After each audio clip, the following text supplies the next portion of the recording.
Good morning, ladies and gentlemen. How are we doing this morning? All right, everybody enjoying their celebrity life so far? Hey, we're enjoying our celebrity life as well. It's fantastic out here. All right, well, welcome to the Hot Glass Show here on Deck 15 of Celebrity Eclipse. To get things going, we have Mr. G. Bryan. Going to start it off for us. Everybody say hi, G. Hi. There we go. So G will be our gaffer for the first piece. The gaffer is the lead glass blower on any team. G's assistant is Miss Jamie Perry, and everybody say hi, Jamie. Hi, Jamie. Hi, everybody. And in the third row, we have Jamie's mom. Everybody say hi, Jamie's mom. Hi. All right. Well, my name is Eric, and I'm going to kind of narrate our way through this first piece. So G is, you're going to make a vase or a pitcher out of this, G? I think a vase. All right, he's going to start us off with a vase. A vase is a blown form. So G has gathered glass on a hollow steel tube. We call that a blowpipe. It's hollow all the way through, so he can inflate the glass with his own breath.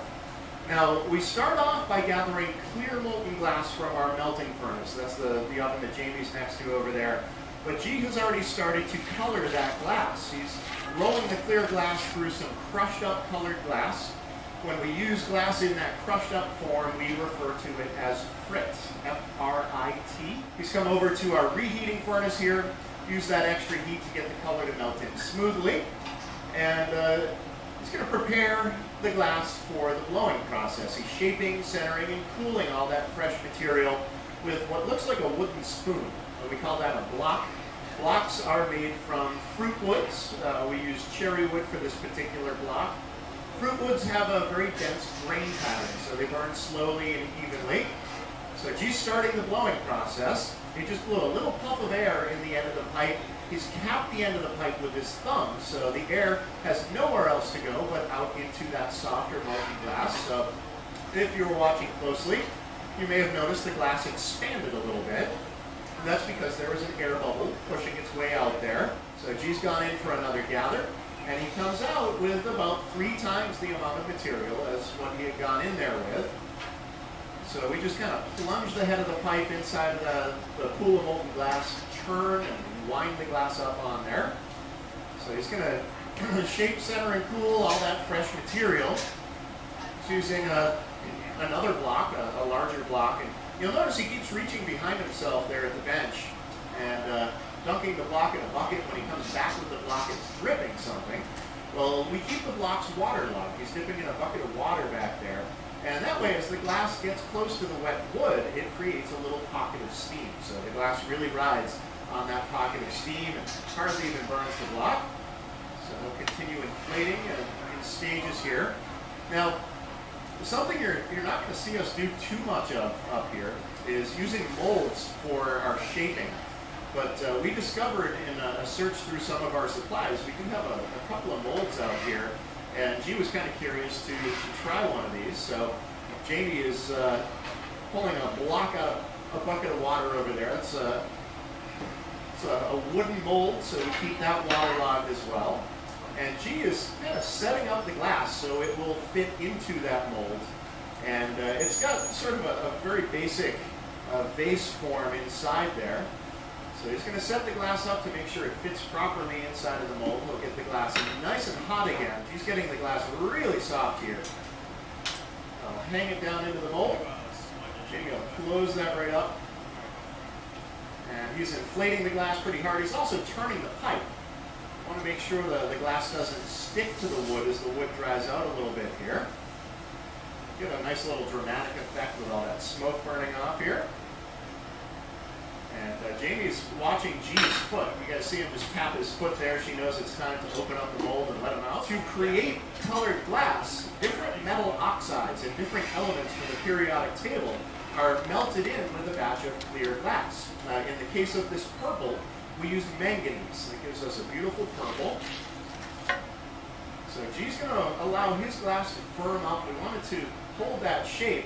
Jamie is preparing material that will be the foot to the base. Marver would be made of mild steel, but out here in the sea air, steel will rust very quickly. So we've actually got naval bronze marvers out here.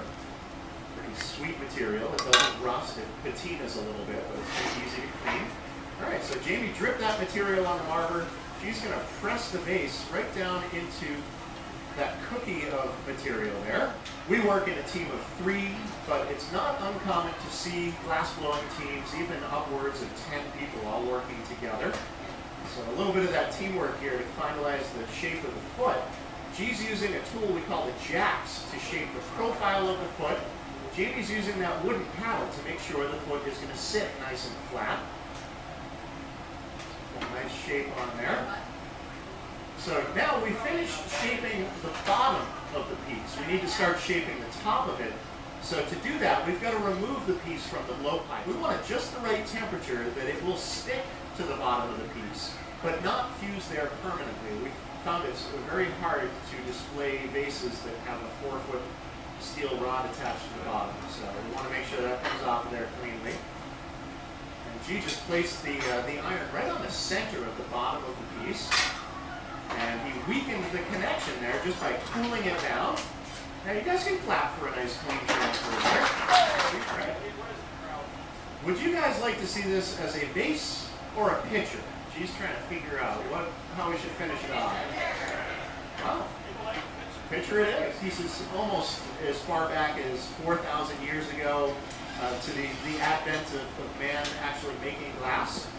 We have very contemporary works. We have an entire wing of the museum that's dedicated to scientific innovations in glass, or innovations in glass that have led to innovations in science and technology. G. Bryan tends to make this process look fairly simple. It really is not.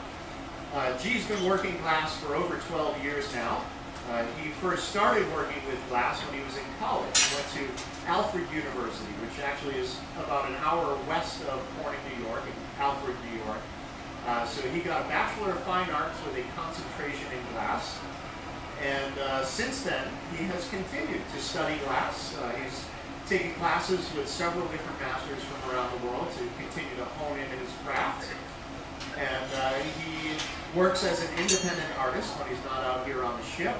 He also does a lot of work for us at the hot glass shows back at the museum in Corning. And we do several different traveling shows. He travels quite a bit for us as well.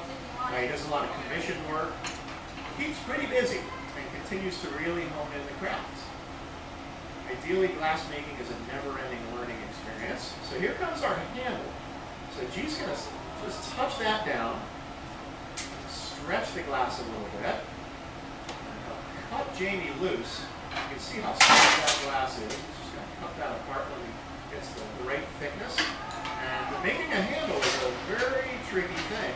You get one shot to get it right. Touches it back down. There we go.